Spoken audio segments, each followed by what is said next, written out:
Y'all, it's book review time. I've got a bunch to go through. We're starting with River Secrets by Shannon, Hale. This is the third book in the Books of Bayern. This is Razzo's book. I really loved Razzo in the second book, and A Burning, and I'm really glad he got his own. However, I didn't enjoy this as much as I wanted to.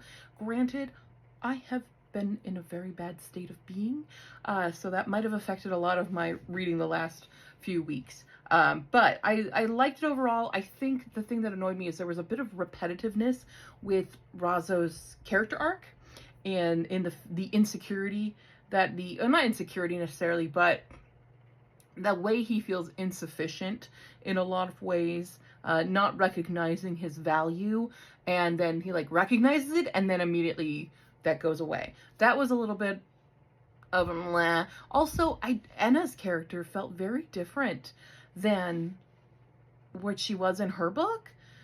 So I was really confused about that. But overall, the series is very, very fun. I only have one more left. So, I don't know. But I enjoyed these. These are very interesting books. They look like they should be a lot more lighthearted than they are, but they're pretty dark. They can get real, real dark for a YA from like early 2000s or something.